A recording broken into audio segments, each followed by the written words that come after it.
예수께서 말씀하실 때에 곧 열둘 중의 하나인 유다가 왔는데 대제사장들과 서기관들과 장로들에게서 파송된 무리가 검과 몽치를 가지고 그와 함께하였더라. 예수를 파는 자가 이미 그들과 군호를 짜 이르되 내가 임무치는 자가 그이니 그를 잡아 단단히 끌어가라 하였는지라. 이에 와서 곧 예수께 나와 랍비여 하고 입을 맞추니 그들이 예수께 손을 대어 잡거늘 곁에 서 있는 자 중의 한 사람이 칼을 빼어 대제사장의 종을 쳐 그 귀를 떨어뜨리니라. 예수께서 무리에게 말씀하여 이르시되 너희가 강도를 잡는 것 같이 검과 몽치를 가지고 나를 잡으러 나왔느냐. 내가 날마다 너희와 함께 성전에 있으면서 가르쳤으되 너희가 나를 잡지 아니하였도다. 그러나 이는 성경을 이루려 함이니라 하시더라. 제자들이 다 예수를 버리고 도망하니라. 한 청년이 벗은 몸에 배 혼니부를 두르고 예수를 따라가다가 무리에게 잡힘에 배 혼니부를 버리고 벗은 몸으로 도망하니라. 아멘. 오늘 본문의 주제는 주님을 따를 때에 부끄러운 발자취를 남기지 않도록 예수님을 굳게 붙잡아야 한다라는 내용입니다. 대부분의 사람들은 고통 앞에서 무기력해지고 두려움 앞에서 떨게 됩니다. 하지만 예수님은 고통 앞에서 오히려 의연했고 두려움 앞에서 담대하셨습니다. 강자 앞에서는 오히려 강하고 약자 앞에서는 같은 약자가 되어 주셨습니다. 예수님의 발걸음은 늘 하나님의 뜻을 향했고 굽힘 없이 의연하였고 좁은 길로 나아가셨습니다. 오늘 말씀에 이제 배신을 주도한 가룟 유다의 모습이 먼저 나옵니다. 예수님께서 말씀을 채 끝마치기도 전에 예수님은 자신을 팔아넘길 유다와 대면하게 됩니다. 가룟 유다가 군병들을 데리고 예수님께로 찾아온 거죠. 예수님은 겟세마네 동산에서 기도하시느라고 얼굴에서 눈물 자국이 땀방울이 채 가시기도 전에 지금 예견된 일이 막 지금 숨막히게 돌아갑니다. 유다는 종교 지도자들에게서 파송된 칼과 몽둥이, 횃불을 든 큰 무리를 대동하고 나타났습니다. 가룟 유다는 예수님을 이 어두운 가운데 이게 좀 딱 군병들이 빨리 알아보기 쉽게 지목하기 위해서 택한 방법이 뭐냐 하면 공교롭게도 입맞춤이었습니다. 어둠 속에서 예수님을 확인할 수 있는 신호로 사실은 존경과 사랑의 표시인 입맞춤을 가지고 예수님을 팔았다는 것이 얼마나 참 모순됩니까? 그래서 안부와 사랑의 인사가 순식간에 배신의 도구로 지금 사용되는 겁니다. 마지막 순간까지 예수님을 속이려고 하는 철저한 배신의 모습을 우리가 보게 됩니다. 가룟 유다는 이제 예수님 편이 아니었습니다. 본문에서도 그래서 어떻게 표현하고 있느냐 하면 열둘 중 하나 이렇게 합니다. 뭐 예수님의 제자 이렇게 하지 않고 예수를 파는 자 44절에 또 그렇게 일컫고 있습니다. 더는 예수님께 이제 뭐 소위 기댈 이유도 없고 예수님께로부터 뽑아낼 뭐 어떤 이익도 없겠다 이렇게 이제 하고는 신발을 갈아시는 거죠.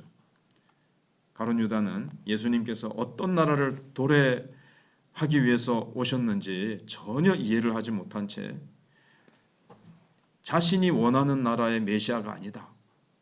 자격이 없다. 이렇게 생각해버리고 예수님을 팔아넘긴 겁니다.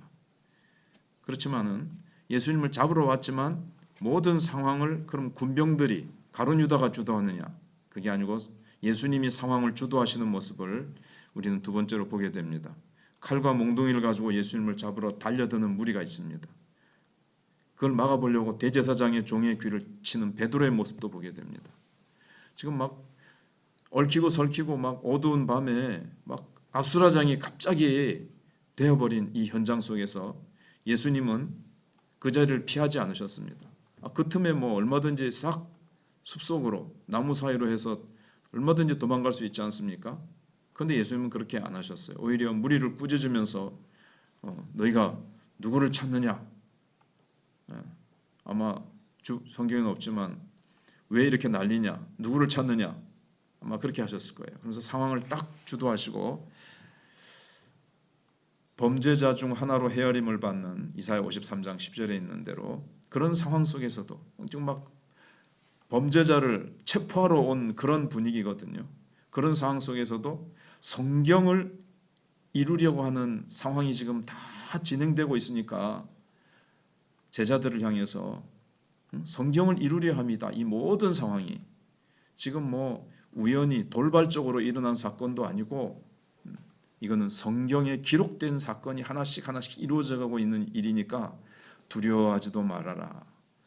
난리치지 말아라. 제자들에게 그렇게 하시는 거죠. 그래서 주위 상황에 전혀 아랑곳하지 않고 한치의 동요도 없이 예수님은 정말 차분히 한 걸음 한 걸음 십자가를 향해서 하나님의 뜻을 향해서 자기의 걸음을 내딛고 그 길을 걸어가십니다.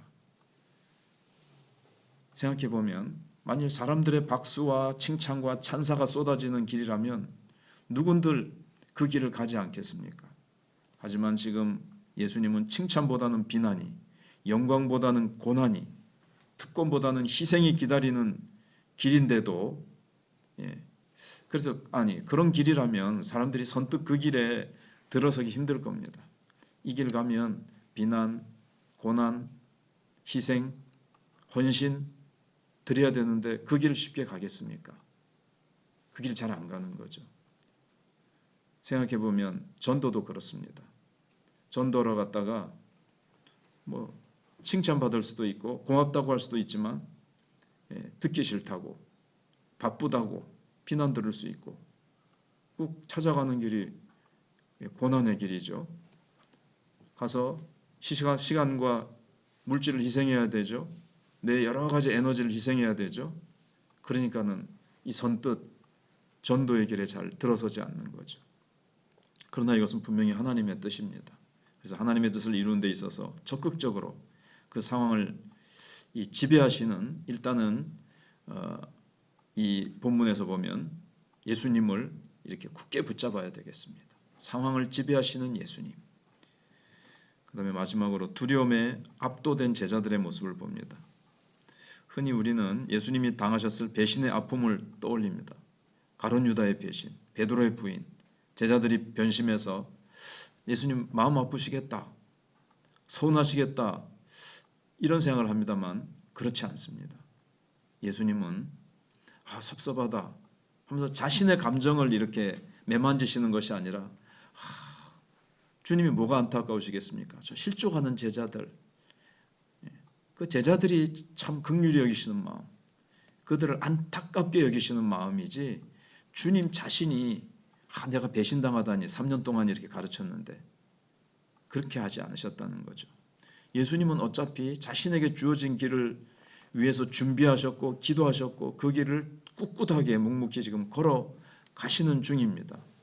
그러나 제 아들은 십자가로 가기도 전에 하나씩 둘씩 실족해서 다 도망가 버리고 맙니다. 여기 한 청년이 배 혼니부를 두른 채 예수님을 따르다가 도망갔다 왔는데 이 사람이 이제 바로 이 마가복음을 기록한 마가라고 대부분의 성경학자들이 얘기를 합니다.